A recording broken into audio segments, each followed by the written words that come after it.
আজ 23 এপ্রিল জানাবো আজকের গুরুত্বপূর্ণ 10টি তাজা খবর। প্রথমেই জেনে নেব শিরোনাম। ভোট কর্মীদের পেট পুজোতে কমিশনের নিয়ন্ত্রণ, বেঁধে দিল খাদ্য তালিকা সহ দাম। বাজেটে বলেছিলাম 4% ডিএ দেব, কিন্তু মহাশ্বেতা ভাতা নিয়ে বিস্ফোরক মমতা বন্দ্যোপাধ্যায়। প্রথম দফায় ভোটের আগেই বিপাকে কুণাল, বিজেপির নামে ভুয়ো তথ্য ছড়ানোর অভিযোগ, এফআইআর দায়ের। ভোটারদের ভয় দেখানোর অভিযোগ, নির্বাচনে দুদিন আগে বীরভূম কমিশনের নির্দেশে গ্রেপ্তার তৃণমূল নেতা।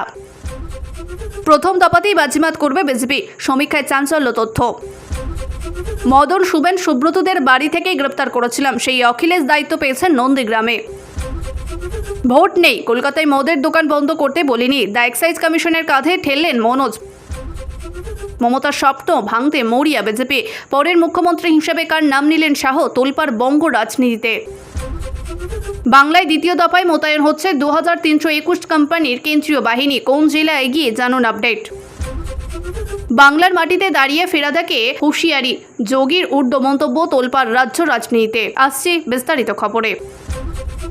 নির্বাচন করতে গিয়ে vote West Bengal assembly election কর্মীরা খাবেন কি, তাদের তালিকা বেঁধে দিল নির্বাচন কমিশন। এমনকি খাবারের পরিমাণ কত, মূল্য তালিকা ধার্য করে দিয়েছে। ভোট কর্মীদের উদারপ্রাপ্তি কমিশনের এমন নিয়ন্ত্রণ থাকলেও তাদের রসনা তৃপ্তি, বুথে বুথে আতিথেয়তা বা রাঁধুনের দায়িত্ব বাড়ছে বাংলার সেই স্বনির্ভর দলের ওপর। তাদের নিপুণ হাতের ছোঁয়াতেই লাল চা থেকে মুড়ি ঘুগনি, সেই সঙ্গে স্যালাড, আলু ফ্রাই, ভাত ডাল সবজি, রুই মাছ কিংবা চিকেন চাটনি পাঁপড় খেয়ে পেট ভরাবেন ভোট কর্মীরা। পুরুলিয়া জেলায় গ্রামোন্নয়ন সংস্থা প্রকল্পের অধিকর্তারা স্বাক্ষর করে vote West Bengal assembly election কর্মীদের জন্য খাদ্য তালিকা ও মূল্যবোধের ভোট কর্মীদের দেওয়া হচ্ছে। সেখানে 60 ml লাল চায়ের দাম রাখা হয়েছে 6 টাকা এবং একই পরিমাণ দুধ চায়ের দাম রাখা হয়েছে 7 টাকা, মুড়ি ঘুগনি 30 টাকা। এছাড়া আলু ফ্রাই, ভাত ডাল সবজি চাটনি পাঁপড় সব মিলিয়ে দাম পড়বে 60 টাকা। পরের অতিরিক্ত ভাত নিলে সেক্ষেত্রে দিতে হবে আরও 10 টাকা। ওই খাবারের সঙ্গে 1 পিস রুই মাছ যুক্ত হলে দাম বাড়বে 90 টাকা। এছাড়া 1 পিস ডিম কারি নিলে দাম হবে 70 টাকা। আর যদি এই আহারের সঙ্গে 3 পিস চিকেন যুক্ত হয় সেক্ষেত্রে আরও 10 টাকা দিতে হবে বলে জানিয়েছেন কমিশন। পুরুলিয়ায় গ্রাম্য অঞ্চলের সংস্থার প্রকল্পের অধিকারকদের স্বাক্ষর করা ভোট কর্মীদের জন্য খাদ্য তালিকা ও মূল্য ভোট কর্মীদের দিয়ে দেওয়া হয়েছে। এ তো গেল দুপুরের আহার। রাতে একটি রুটির দাম রয়েছে 5 টাকা, হাফ প্লেট সবজি 15 টাকা। ওই রুটির সঙ্গে 1 পিস চিকেন পাওয়া যাবে, তবে দাম হবে 20 টাকা। সেই সঙ্গে ডিম তড়কা হাফ প্লেট 35 টাকা, ভেজ তড়কা হাফ প্লেট 25 টাকা। কেউ আলু পোস্ত খেতে গেলে হাফ প্লেটের জন্য দিতে হবে 25 টাকা। যথারীতি মিষ্টিও রয়েছে, যার একটির দাম 10 টাকা। এছাড়া একটু অন্য রকম খাবার খেতে গেলে যেমন 3 পিস ইডলির দাম এবং একটি দই বড়ার দাম রেখেছে 25 টাকা। তালিকায় রয়েছে হাফ লিটার ও 1 লিটার জলের দাম যথাক্রমে 10 থেকে 20 টাকা। স্বনির্ভর গোষ্ঠীর কাছ থেকে এই দাম ওই খাবারেই কিনতে হবে ভোট কর্মীদের। এর বেশি দাম নিতে পারবেন না ওই গোষ্ঠীগুলি। তবে জেলা ভেদের দামের রকমের প্রবাদভেদ, যেমন পার্থক্য রয়েছে ভোট কর্মীদের সম্মানিক দেওয়ার ক্ষেত্রে।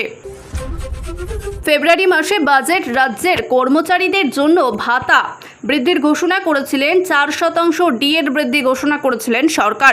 বর্ধিত ভাতা 1 এপ্রিল থেকে কার্যকর হবে বলে জানিয়েছেন। তবে এপ্রিলের 22 তারিখ হয়ে গেল, এখনও ডিএর বৃদ্ধির বিজ্ঞপ্তি জারি করেনি নবান্ন। কারণ কি? এই ইস্যুতে এবার মুখ খুললেন মমতা বন্দ্যোপাধ্যায়। ডিএর ইস্যুতে বিস্ফোরক মমতা বন্দ্যোপাধ্যায়। মুখ্যমন্ত্রীর দাবি, রাজ্যের সরকারি কর্মচারীদের মহাশ্বেতা ভাতা ডিএ ওয়েস্ট বেঙ্গল বৃদ্ধি সংক্রান্ত ফাইলটি নির্বাচন কমিশন, ইলেকশন কমিশন আটকে রেখেছে। মঙ্গলবার ব্যারাকপুরে জনসভা থেকে মমতা বলেন, বাজেটে বলেছিলাম 4% ডিএ দেব, কিন্তু নির্বাচন কমিশনে সেই ফাইল আটকে রেখেছে। কমিশনের কাঠগড়ায় তুলে তাদেরকে মুখ্যমন্ত্রীর বার্তা, আমি বলবো সরকারি কর্মচারীদের সাথে দ্রুত ফাইল ছাড়ুন। এটা আপনাদের কাছে যাওয়ার কথাই নয়, এটা ভোটার আগের ঘোষণা করা হয়েছে। এবার মুখ্যমন্ত্রী প্রতিশ্রুতি দিয়ে বললেন, ইতিমধ্যে 25% ডিএ দেওয়া হয়েছে। নতুন করে ঘোষণা করা 4% ডিএ এপ্রিল মাসের বেতনের সঙ্গেই সরকারি কর্মচারীরা পাবেন। আমি যা করি, যা কথা দিই, তাই আমি রাখি। ইতিমধ্যে এই ইস্যুতে ভোট কর্মীদের অ্যান্ডবেল এর ঐক্যমঞ্চ থেকে একটি প্রতিনিধিত্ব দল সিও মনোজ আগরওয়ালের সঙ্গে দেখা করে বিষয়টি নিয়ে সমস্যার কথা তুলে ধরেছেন। সাংগঠনিক সাধারণ সম্পাদক সিওকে পাঠানো এক বার্তায় জানিয়েছেন যে গত 5 ফেব্রুয়ারি বাজেট অধিবেশনের রাজ্য সরকার 4% ডিএর বৃদ্ধি ঘোষণা করলেও দীর্ঘ সময় পেরিয়ে গেলেও সেই সংক্রান্ত কোনো সরকারি নির্দেশিকা জারি করা হয়নি। সংগঠনের অভিযোগ, নির্বাচন চলাকালীন কমিশনের তরফ থেকে ডিএর আদেশ জারি অনুমতি দেওয়া হচ্ছে না, আর সেই কারণেই সমস্যা। তাদের কথায় গোটা পরিস্থিতির সুযোগ নিয়ে কেন্দ্রীয় সংস্থার ওপর দোষ দোষ চাপানো হচ্ছে। একই সঙ্গে নির্বাচনী প্রচারে রাজনৈতিকভাবে ব্যবহার করা হচ্ছে বিষয়টি। তৃণমূল নেতা কুণাল ঘোষ আর বাংলার পক্ষে সাধারণ সম্পাদক গার্ল চ্যাটার্জির বিরুদ্ধে এফআইআর দায়ের করা হয়েছে। তাদের বিরুদ্ধে অভিযোগ, তারা অনলাইনে একটি ভুয়ো রাজনৈতিক নথি ছড়িয়ে দিয়েছে। উদ্দেশ্য ছিল ভোটারদের বিভ্রান্তি করা এবং রাজনৈতিক দলের সম্মানহানি করা। কুণাল ঘোষের বিরুদ্ধে এফআইআর গত 20 এপ্রিল বিধাননগর পুলিশ কমিশনের সাইবার ক্রাইম থানায় এফআইআর দায়ের করা হয়। 51 বছর বয়সী সমাজসেবী শশী অগ্নিহোত্রী এই অভিযোগ দায়ের করেছেন। তার অভিযোগ, পশ্চিমবঙ্গে বিজেপি সংক্রান্ত একটি জাল নথি তৈরি করে সোশ্যাল মিডিয়ায় প্ল্যাটফর্ম এক্স হ্যান্ডেলে ব্যাপকভাবে ছড়ানো হচ্ছে। অভিযোগে বলা হয়েছে, ওই ভুয়ো নথির বিষয়বস্তু ছিল বিভ্রান্তকর এবং মানহানির। এর উদ্দেশ্য ছিল সাধারণ মানুষকে ভুল বোঝানো, দলের ভাবমূর্তি নষ্ট করা এবং চলতি নির্বাচন প্রক্রিয়াকে প্রভাবিত করা। এই ঘটনার ইনফরমেশন টেকনোলজি অ্যাক্ট 2000 সালে যে ধারা 66 কোম্পানির সম্পর্কিত অপরাধ, 66C পরিচয় চুরি এবং 66D কম্পিউটার রিসার্চ ব্যবহার করে প্রতারণা এর অধীনে এফআইআর নথিভুক্ত করা হচ্ছে। এর পাশাপাশি ভারতীয় ন্যায় সংহিত BNS 2023-এর একাধিক ধারা যুক্ত করা হচ্ছে। অভিযোগ অনুযায়ী ওই জাল নথিটি প্রথমে কুণাল ঘোষের এক্স হ্যান্ডেল অ্যাকাউন্ট থেকে পোস্ট করা হয়। পরে গার্ল চ্যাটার্জির ফেসবুক থেকে সেটি শেয়ার করলেও তা আরও বেশি ছড়িয়ে পড়ে। তদন্ত শুরু পুলিশের। পুলিশ জানিয়েছে, ঘটনাটা ঘটেছে 20 এপ্রিল সকাল 10:30 থেকে বিকাল 4:50-এর মধ্যে। এসএপি ইপসিতা দত্তকে এই মামলা তদন্তের দায়িত্ব দেওয়া হচ্ছে। অভিযোগকারীদের কর্তৃপক্ষ থেকে অনুরোধ করেছেন, এই ভুয়ো নথির উৎসব বা নির্মাতা চিহ্নিত করা হয়, কিভাবে এটি অনলাইনে ছড়িয়ে পড়েছে তা খুঁজে বের করা হয় এবং সমস্ত দোষী ব্যক্তিদের বিরুদ্ধে আইনি ব্যবস্থা নেওয়া হয়। পশ্চিমবঙ্গে বিধানসভা নির্বাচনের আগে এই ঘটনা ঘটেছে। আসন্ন নির্বাচনের জন্য বেলঘাটা বিধানসভা কেন্দ্র থেকে প্রতিনিধিত্ব করছেন কুণাল ঘোষ। 294 আসনে পশ্চিমবঙ্গ বিধাননগরে ভোট 2টি দফায় অনুষ্ঠিত হবে। ভোট গণনায় 4 মে। নির্বাচন কমিশনের ECI এর মতে প্রথম দফায় 152টি এবং দ্বিতীয় দফায় 142টি বিধানসভা কেন্দ্রে ভোট হবে। চলতি মাসের শুরুতেই কমিশনের নির্দেশে মুর্শিদাবাদের এক ব্যক্তিকে গ্রেপ্তার করেছে পুলিশ। কমিশনের জানায়, ধৃতর নাম রাজু মণ্ডল। তিনি মুর্শিদাবাদের তৃণমূল নেতা। তার বিরুদ্ধে ভোটারদের হুমকি দেওয়ার অভিযোগ উঠেছে। গ্রেপ্তার হলেন বীরভূমের তৃণমূল নেতা ডালিম শেখ। নির্বাচন কমিশনের নির্দেশে লাভপুর থেকে নির্বাচন কমিশনের তার গ্রেপ্তার করেছে পুলিশ। ডালিমের বিরুদ্ধে ভোটারদের ভয় দেখানোর অভিযোগ উঠেছে। বৃহস্পতিবার বীরভূমের ভোট, তার 2 দিন আগে গ্রেপ্তার করা হয়েছে তৃণমূল নেতাকে। দলের নেতাদের গ্রেপ্তার করা হতে পারে বলেও আশঙ্কা করেছেন তৃণমূল। কলকাতায় মঙ্গলবার 4 জনকে গ্রেপ্তার করেছেন লালবাজার গুন্ডা দমন শাখা। এদের বিরুদ্ধে কারো অষ্টম অ্যাক্ট বা অস্ত্র আইন, কারোর বিরুদ্ধে অতীতের ঝামেলা পাকানোর ইতিহাস রয়েছে বলে পুলিশের দাবি। ধৃতর নাম জয়দেব মালাকার ওরফে মন্ডলার। ডালিগঞ্জের এলাকার মিন্টু ঘরুয়া ওরফে বল্টু, পঞ্চপাশ এলাকায় অপর্ণ চক্রবর্তী এবং শাহাদত হোসেনকে ওরফে শাখা তাদের ট্রাই মেকার বলে উল্লেখ করা হচ্ছে। ধৃতদের মধ্যে অপর্ণার বিরুদ্ধে অস্ত্র আইনে সুনির্দিষ্ট অভিযোগ রয়েছে বলে জানিয়েছে পুলিশ। চলতি মাসের শুরুতেই কমিশনের নির্দেশে মুর্শিদাবাদের এক ব্যক্তিকে গ্রেপ্তার করেছে পুলিশ। কমিশনের জানায়, ধৃতর নাম রাজু মণ্ডল। তিনি মুর্শিদাবাদের তৃণমূলের নেতা। তার বিরুদ্ধে ভোটারদের হুমকি দেওয়ার অভিযোগ উঠেছে। এরপরই কমিশন পুলিশকে পদক্ষেপ করতে নির্দেশ দেওয়া হয়। তার আহ্বানে তাদের 800 কর্মী গ্রেপ্তার করতে বলে আশঙ্কা করেছে প্রকাশ। কলকাতা হাইকোর্টের দ্বারস্থ হয়েছে তৃণমূল। তারা হাইকোর্টে মামলা দায়ের করে জানান, তাদের প্রায় 800 জন কর্মীকে নজরে রেখেছে কমিশন। আদালতকে বিষয়টি সম্পর্কে অবহিত করে দ্রুত হস্তক্ষেপের আর্জি জানায় তৃণমূল। মামলা দায়ের করার অনুমতি দেয় হাইকোর্ট। বঙ্গে বিধানসভা নির্বাচন যত এগিয়ে আসছে ততই রাজ্য জুড়ে রাজনৈতিক উত্তেজনা চরমে পৌঁছেছে। ওয়েস্ট বেঙ্গল ইলেকশন ভোট হবে 2 দফার। প্রথম দফায় 23 এপ্রিল এবং 152টি আসনে, দ্বিতীয় দফায় কলকাতার বঙ্গ বিধানসভা নির্বাচন যত এগিয়ে আসছে ততই রাজ্য জুড়ে রাজনৈতিক উত্তেজনা চরমে পৌঁছেছে। ওয়েস্ট বেঙ্গল ইলেকশন ভোটে পৌঁছেছে 2 দফায়। প্রথম দফায় 23 এপ্রিল 152টি আসনে এবং দ্বিতীয় দফায় 29 এপ্রিল 142টিতে। ফল ঘোষণা 4 মে।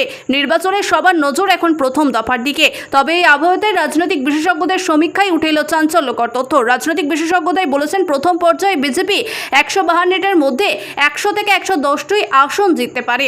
এমন পূর্বাভাস যদিও সত্যি হয়, তাহলে রাজ্যের রাজনৈতিক সমীকরণ পুরোপুরি বদলে যাবে। বিশেষ করে জঙ্গলমহলে অঞ্চলে এবার নির্বাচনে একটি গুরুত্বপূর্ণ যুদ্ধক্ষেত্র হয়ে উঠেছে। পুরুলিয়া, বাঁকুড়া, ঝাড়গ্রাম ও পশ্চিম মেদিনীপুরে মিলিয়ে এই অঞ্চলে মোট 40টি আসন। এই সময় নকশাল প্রভাবিত এই এলাকাগুলি এখন উন্নয়নের জলসংকট, জমি মাফিয়া, আদিবাসীদের জমি দখল এবং জাতিসংঘের মতো স্থানীয় ইস্যুতে সরগরম। আরও দেখুন কেন আবার অমিত শাহকে নাগরিকত্ব দিলেন লখনৌর এই ব্যাটার? 2021 সালে বিধানসভা নির্বাচনে তৃণমূল কংগ্রেসের এখানে 24টি আসন পেলেও বিজেপির 16টি নিয়ে শনাক্ত অবস্থান ছিল। পুরুলিয়া বাঁকুড়া বিজেপির পারফরমেন্স ভালো ছিল, কিন্তু ঝাড়গ্রাম ও পশ্চিম মেদিনীপুর কিছুটা পিছিয়ে পড়েছিল। এবার চিত্রটা অনেকটাই ভিন্ন। স্থানীয় সূত্রে খবর, বিশেষজ্ঞদের মতে জঙ্গলমহলে বিজেপি গত বারের তুলনায় অনেক ভালো করতে পারে। আদিবাসী ও কর্মী সম্প্রদায়দের মধ্যে বিজেপির সংগঠন শক্তিশালী হয়েছে। দলটির দরজায় দরজায় প্রচার চালিয়ে স্থানীয় সমস্যাগুলিকে তুলে ধরেছে। জলের অভাব, বালি মাফিয়া, আদিবাসী জমিতে অবৈধ দখল, এইসব ইস্যুতে তৃণমূলের বিরুদ্ধে ক্ষোভ বাড়ছে বলে দাবি করা হচ্ছে। পাশাপাশি কেন্দ্রীয় সরকার বিভিন্ন কল্যাণমূলক প্রকল্পের সুবিধা পৌঁছে দেওয়ার চেষ্টা জোরদার করছে বিজেপি। ফলে অনেকটাই মনে করছেন এবার জঙ্গলমহলের বেশ কয়েকটি আসনে বিজেপির দিকে ঝুঁকতে পারে। 26 বিধানসভা নির্বাচনের মাত্র দুদিন আগে নির্বাচন কমিশনের নন্দীগ্রামের পুলিশ পর্যবেক্ষণ পরিবর্তন করা হচ্ছে। হিতেশ চৌধুরীর পরিবর্তনে নতুন পুলিশ পর্যবেক্ষণ হিসাবে অখিলেশ সিংহে দায়িত্ব দেওয়া হচ্ছে। জানানো যায়, ওই অখিলেশ আসলে একসময় রাজ্যের ডিআইজি সিবিআই ছিলেন অখিলেশ কুমার সিং। 2021 সালে 17 মে নারাদণ্ড কাণ্ডে 4 হেভিওয়েট মন্ত্রী ফিরাদ হাকিম, মদন মিত্র, সুব্রত বন্দ্যোপাধ্যায়কে, এমনকি শোভন চট্টোপাধ্যায়কে বাড়ি থেকে এসে গ্রেপ্তার করেছিলেন তিনি। এছাড়াও কয়লা প্রচার কাণ্ড থেকে গরু প্রচারের কাণ্ডের মতো গুরুত্বপূর্ণ মামলায় তদন্ত করেছে। এমনকি রাজ্যের ভোট পরবর্তী হিংসা ঘটনায় কলকাতা হাইকোর্টের হিংসা ও খুনের তদন্তের দেওয়া সিবিআইকে। সেখানে তদন্তকারী অধিকারকদের মধ্যে অন্যতম ছিলেন অখিলেশ সিং। বিকাশ মিত্র থেকে 4 কয়লা মাফিয়ার গ্রেপ্তার তার হাতেই।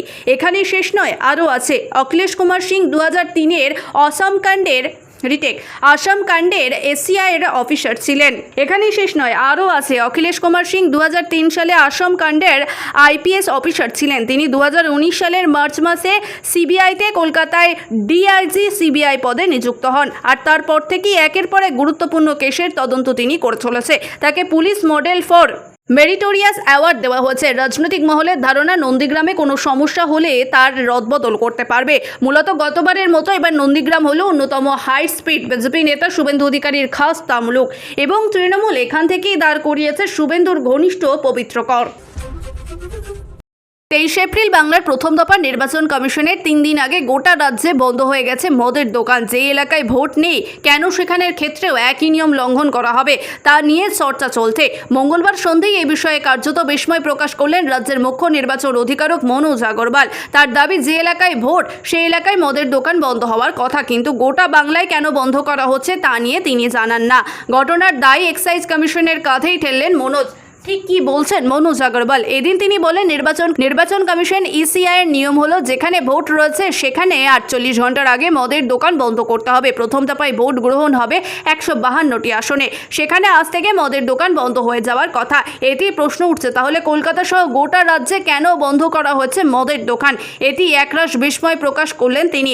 আমি তো এটা শুনেই অবাক হচ্ছি। আমি এক্সাইজ কমিশনকে জিজ্ঞাসা করব কেন তিনি এই নির্দেশ জারি করেছেন। অর্থাৎ তার দাবি এই নির্দেশ তার নয়, যদিও নিয়ম অনুযায়ী এক্সাইজ কমিশনের ক্ষমতায় রয়েছে, চাইলেই সে কোনো এলাকায় মদের দোকান বন্ধের নির্দেশ দেওয়া হচ্ছে। উল্লেখযোগ্য, 26 নির্বাচনের ওয়েস্ট বেঙ্গল অ্যাসেম্বলি ইলেকশন 2026 যুদ্ধের একের পর এক বেঞ্চের সিদ্ধান্ত নিয়েছেন জাতীয় নির্বাচন কমিশন। সমস্ত সিদ্ধান্ত নেওয়া হচ্ছে সুষ্ঠু এবং অবাধ নির্বাচনের লক্ষ্য, এমনটিই দাবি করেছেন নির্বাচন কমিশন। প্রথম দফায় 3 দিন এবং দ্বিতীয় দফায় 9 দিন আগে রাজ্যের সব মদের দোকান বন্ধ করে দেওয়া হয়েছে এবং দেওয়া হবে। যদি কমিশন সাধারণ ভোট গ্রহণের 48 ঘন্টার আগে সংশ্লিষ্ট এলাকায় এবার মদের দোকান বন্ধ করতে হয়, এবার সেই নিয়ম বদলা করা হচ্ছে। জানানো হচ্ছে এবার সেই নিয়মে বদল করা হচ্ছে। জানানো হচ্ছে গোটা রাজ্যের প্রথম দফায় 20 থেকে 23 এপ্রিল বন্ধ মদের দোকান, পানশালা ইত্যাদি। দ্বিতীয় দফায় 25 থেকে 29 এপ্রিল বন্ধ থাকবে মদের দোকান ও পানশালা। 4 মে ভোট গণনার দিন সারাদিন বন্ধ থাকবে মদের দোকান ও পানশালা। 2026 বিধানসভা নির্বাচনের দামনা বাজিয়ে বাংলা জয়ের লক্ষ্যমাত্রা স্থির করে দিলেন কেন্দ্রীয় স্বরাষ্ট্রমন্ত্রী অমিত শাহ।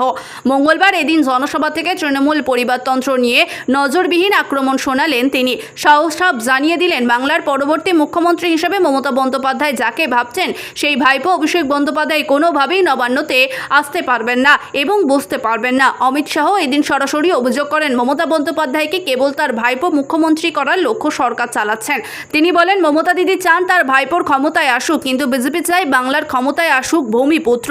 শাহের দাবি, তৃণমূল সরকার এখন কেবল সিলিকেট বা কটকানির খাওয়ার মেশিন পরিণত হয়েছে। আগামী নির্বাচনে বিজেপির ক্ষমতায় এলে কোনো রাজপুত্র নয়, বরং সাধারণ ঘরের একই সন্তান বাংলার মুখ হবে। মুখ্যমন্ত্রীকে শাহের ইঙ্গিত। পরের মুখ্যমন্ত্রী কে হবেন জনতার এবং কৌতূহল উস্কে দিয়ে শাহ বলেন, বিজেপির কোনো পরিবারতন্ত্রে বিশ্বাসী দল নয়। আমরা কোন নামে পকেট নিয়ে ঘুরছি, বাংলার মানুষ ঠিক কাদের ঘরের ছেলে কে হবে। শাহের এই মন্তব্য রাজনৈতিক মহলে ব্যাপক জল্পনা তৈরি করেছে। তবে কি বিজেপি 2026-এর কোনো সুনির্দিষ্ট মুখ ছাড়াই দল করবে হবে, নাকি কৌশলে কোনো হেভিওয়েট নাম আড়ালে রাখছে? তৃণমূলের পাল্টা জবাব। শাহের এই মন্তব্যে কড়া প্রতিক্রিয়া দিয়েছেন তৃণমূল কংগ্রেস। ঘাসফুল শিবিরের দাবি, বিজেপি ঠিক আগেই করুক তাদের রিটেক। বিজেপি আগে ঠিক করুক যে তাদের দিল্লির নেতাদের কবে বাংলায় বকেয়া টাকা দেবে। বাংলার মানুষের জনতা তাদের নেতৃত্ব মমতা বন্দ্যোপাধ্যায় আর সেনাপতি অভিষেক বন্দ্যোপাধ্যায়। বাইরের লোকের থেকে আমাদের সার্টিফিকেট নিতে হবে না। বর্তমান কলকাতা সংবাদ এখানেই শেষ হলো। দেখার জন্য অসংখ্য ধন্যবাদ। লাইক, শেয়ার এবং সাবস্ক্রাইব করে পাশে থাকুন। দেখা হবে পরের একটি ভিডিওতে বর্তমান কলকাতার সংবাদের সঙ্গে।